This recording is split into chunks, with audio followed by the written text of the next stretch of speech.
disgusted. I'm absolutely disgusted with the performance of the Indiana Fever.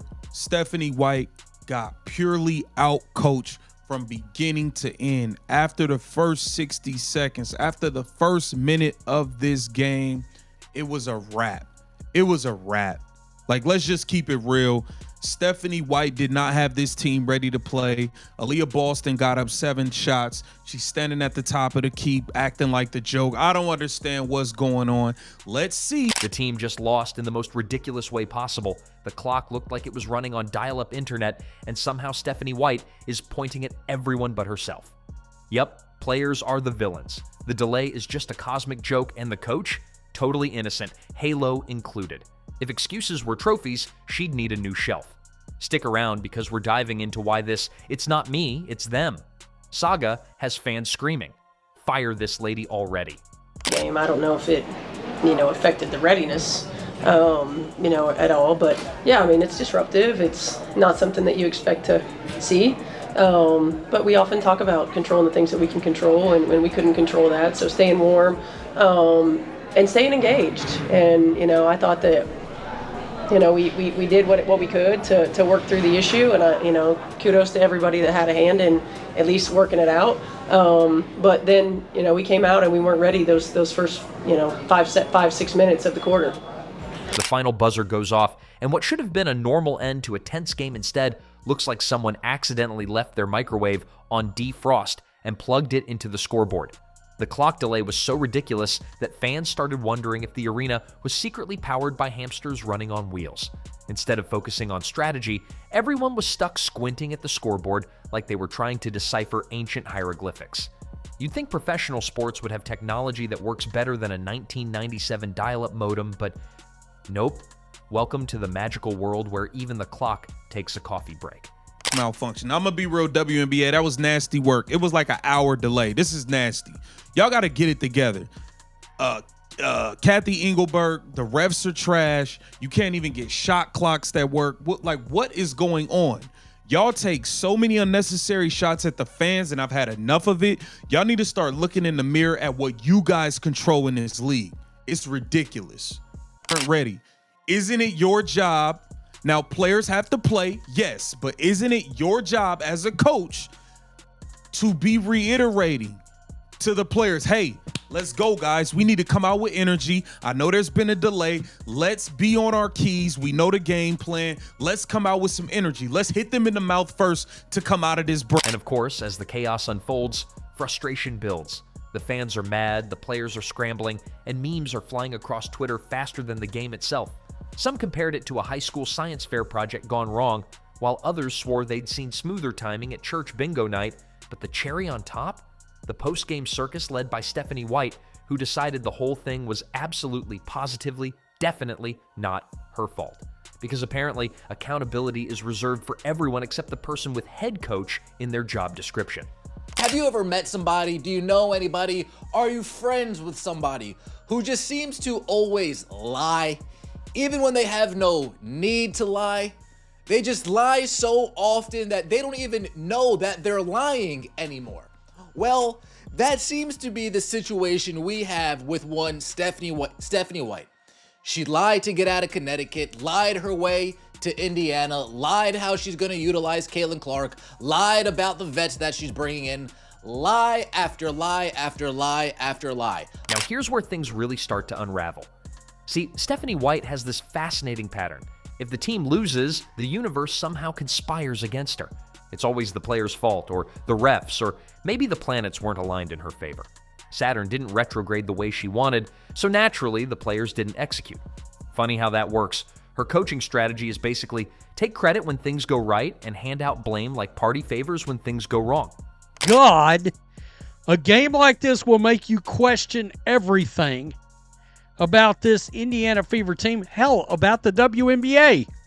I mean, boy, that was some professionalism at the beginning of this game with all these shot clock problems. I mean, what are we doing here? Elementary schools don't have this kind of problem. I mean, what are we? I swear, this was one of the hardest games I ever had to sit through, and that's considering The Golden State Valkyries, they're pretty entertaining, frankly. And fans? Oh, they're catching on. Fast. Because this isn't the first time she's walked up to the mic and pointed fingers at everyone else. It's practically become her post-game ritual, like clockwork. And ironically, the clock is exactly what fans were complaining about in this game. Beautiful symmetry, really. But let's dig in, shall we? Because here's the thing. Blaming players is the cheapest, laziest, get-out-of-jail-free card in sports. It's the equivalent of saying, don't look at me, I just work here. Except she doesn't just work there, she runs the whole show. When you're the coach, your job isn't just calling plays. It's setting the tone, keeping the team composed, and most importantly, not acting like a kid who lost a video game and threw the controller at the screen. But only the truly gifted find ways to turn every loss into a lecture about how their players just didn't execute, conveniently ignoring that the coach might have been asleep at the wheel, or in this case, asleep at the clock. Now, let's actually talk facts, because the question is, did the players really cost the game, or did coaching decisions deserve a little spotlight under the oops category? Kase out-coaches Stephanie White yet again as the Golden State Valkyries sweep the Indiana Fever this season. They beat us with Caitlin Clark. They beat us without Caitlin Clark. We have the superior talent. They have the inferior team. We have a coach that stands there with her arms crossed. They have a coach that gets in the thick of things and crazy coaches. When you have a more talented roster, yet you lose to a inferior team, that is coaching 101. First, yes, the players missed shots. They turned the ball over more than you'd like, but here's the kicker. When the momentum shifted after the clock fiasco, what exactly did the coach do to settle them down? Spoiler alert, nothing spectacular. No quick timeout to reset, no clever substitution to regain rhythm, no tactical adjustment to counter the other team. Just a whole lot of, you guys figure it out, followed by, you guys failed. That's leadership, apparently. And about that clock delay, it wasn't some minor blip. It killed momentum, disrupted rhythm, and gave the other side just enough breathing room to regroup. That's the kind of adversity great coaches are supposed to anticipate. We've seen teams survive power outages, slippery floors, and even streakers on the court. But apparently, a 60-second clock delay is the apocalypse if you're in White's universe. This is why fans are tearing their hair out, because they can spot the difference between a tough loss and a coach just ducking accountability. It's not rocket science. Let's take a quick history tour. Great coaches, whether in basketball, football, you name it, own their mistakes. What was that? Just everything about that, what was that? Like, it's been 3 hours since the game was supposed to start. The game was delayed basically an hour. What was that? Like, what was that? Like, the 63 points against the Valkyries team. Aaliyah Boston scored 4 points. She had 4 points. 4 points. Kelsey Mitchell, 4 of 14. They know morale comes first. They say, that loss is on me, even if it wasn't entirely true, because that's how you keep the locker room together. You take the bullet in public and deal with player accountability behind closed doors. That's coaching 101. Stephanie White seems to have skipped that lecture, or maybe she was too busy practicing her blame-shifting exercises in the mirror. The sad part? This repeated finger-pointing doesn't just annoy fans, it crushes the players. Imagine busting your tail on the court, giving everything you've got, only to walk into the locker room knowing your coach is about to go out there and tell the world you're the reason the team lost. And every time this happens, the seat under Stephanie White gets a little hotter. Because once fans lose patience, it's only a matter of time before the front office starts asking some uncomfortable questions. And right now, the biggest question floating around is, if this isn't the coach's fault, then what exactly is she there for? Because if the players are expected to solve everything themselves, we might as well save the salary and let them coach themselves too. We have one side, Nyland Akase, who gets the most out of her players, who gets the best out of her players, who draws up plays to get players in a position to win, puts them in a position to succeed. And then we have Stephanie White, who stands on the sidelines with her arms crossed and her head in the clouds. The Indiana Fever got punked tonight. 75-63. This game was close for the first 65 seconds. 65 seconds, we had ourselves a ball game. Accountability. It's such a simple word, but apparently in some coaching circles, it might as well be a foreign language. You'd think it's tattooed on the walls of every locker room. Take responsibility, lead by example, don't play the victim card. But when Stephanie White steps up to the mic, accountability takes a vacation. If you listen closely, you can almost hear it packing its bags and catching a one-way flight to somewhere tropical the moment she starts speaking. Because here's the deal. Leadership is not about perfection. Nobody expects a coach to be flawless. What they do expect is someone willing to stand in front of the storm and say, "This is on me." That one phrase alone has carried countless coaches through rough seasons. It's like sports' ultimate cheat code. They're the ones out there sweating, diving for loose balls, putting their bodies on the line. They don't need to walk into practice the next day feeling like scapegoats. That's how you lose a locker room. That's how resentment builds. One player thinks, "She doesn't have my back." And soon the whole team is whispering the same thing. When a coach loses the trust of their team, the season is as good as over. And that coach, I'm going to tell you, of the coaches that got hired this offseason, she's the one that knows what the bleep she's doing. Seriously, she actually knows what the bleep she's doing. Let's start with maybe the only highlight from the night. Right here. Actually, I've got a Cape Martin highlight to show you. Caitlin arrives for the Fever Valkyries game. Right there. Oh, I don't want to get a copyright on some song, but there she is walking in. There she is. Walking in to see this team get destroyed. But let's zoom out because the fans aren't blind. Oh no, they've got receipts. They've seen this blame game before, and social media wasted no time unleashing the wrath.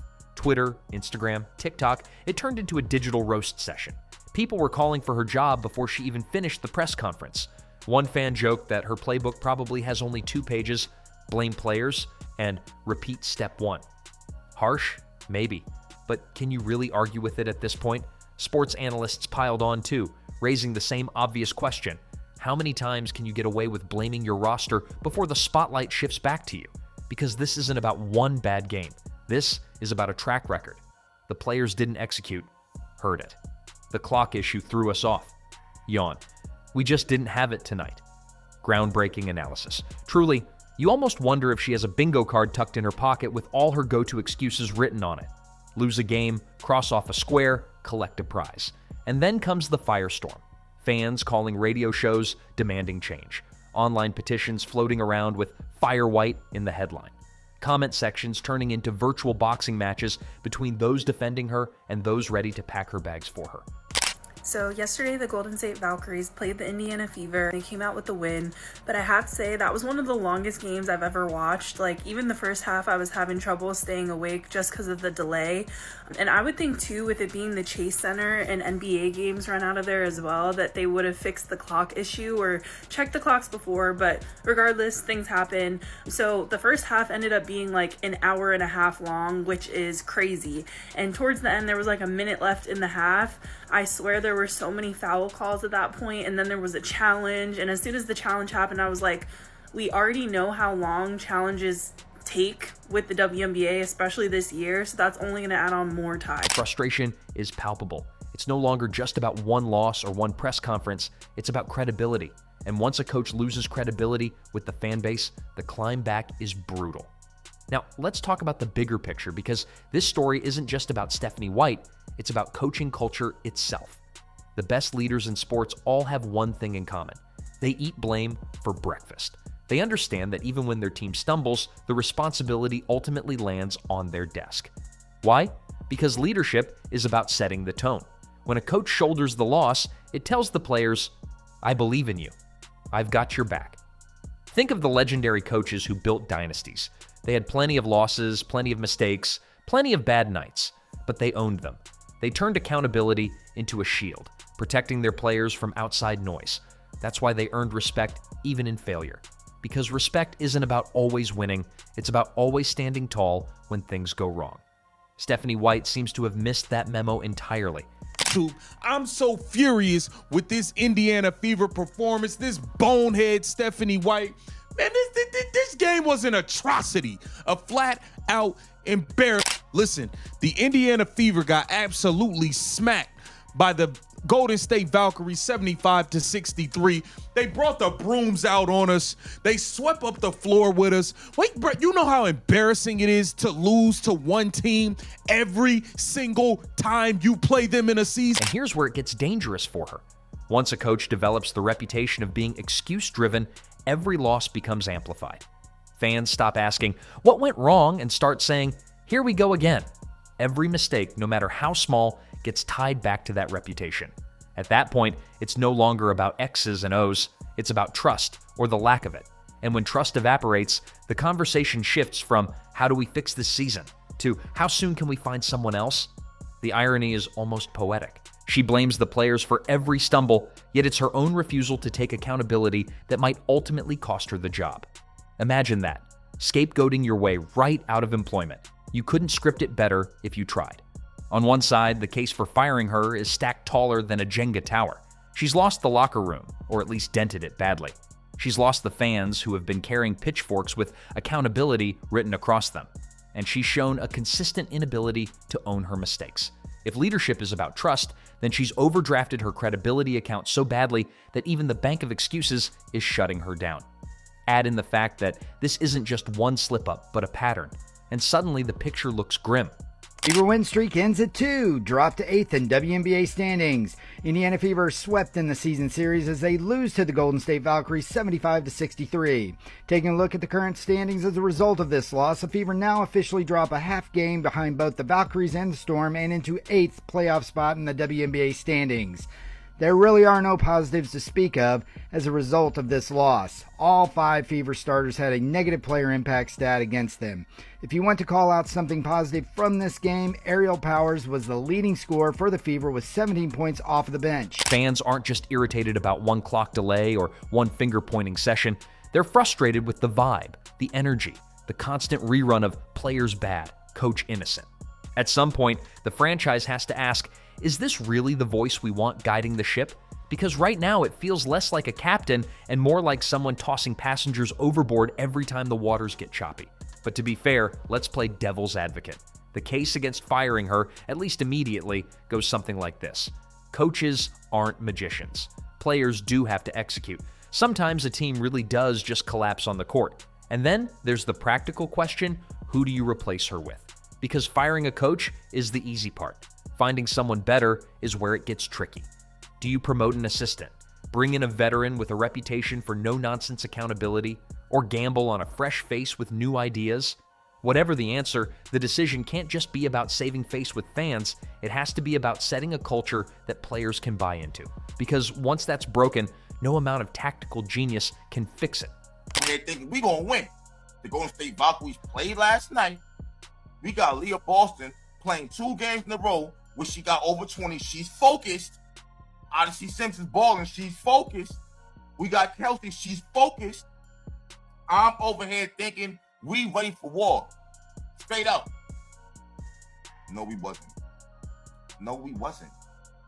The entire first quarter, Golden State had uncontested threes. They missed 1 3, if I'm not mistaken, in the first quarter. And they shot like 8 or 9 of them. Hold on. You know what? Wait a minute. Let me get this. And let's be real. Sports history isn't kind to coaches who repeatedly dodge accountability. Once you get that reputation, it sticks harder than gum on a shoe. It becomes the headline every time you lose. Team collapses. Coach blames players again. Eventually, the narrative writes itself, and no amount of spin can rescue it. Which brings us to the fans' perspective. They've had enough. And right now, that new direction might be anyone not named Stephanie White. At the end of the day, fans don't demand perfection. How many more excuses can fans stomach before the decision is made for them? Because if there's one thing sports fans are good at, it's making noise. And when the noise gets loud enough, front offices have no choice but to listen. So here's the bottom line. If accountability were trophies, Stephanie White would still be ringless. If excuses were banners, she'd have a dynasty. And if patience were infinite, fans wouldn't be calling for her head. But patience isn't infinite, and excuses, no matter how shiny, eventually wear thin. which means unless something changes fast, the only clock she should be worried about isn't the one on the scoreboard. It's the countdown to her inevitable goodbye.